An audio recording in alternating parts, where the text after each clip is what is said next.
Welcome to One Chemistry. This is 365 Chemistry series. Daily one question for you. Here cyclohexane is there. You have methyl, bromine and deuterium, and hydrogens are below the plane. You're reacting with base sodium ethoxide and you have to find what will be the final product. It's a stereochemically specified reactant, so you should expect stereochemically specified product.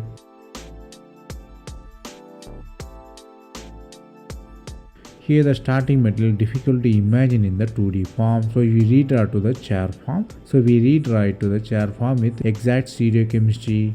Bromine and deuterium are trans to each other and you have trans methyl group. So you have final structure.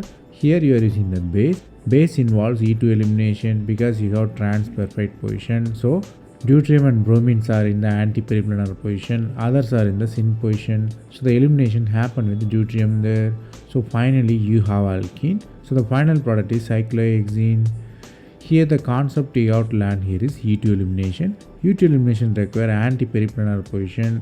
The hydrogen or deuterium should be in the 180 degree in the anti position for the elimination.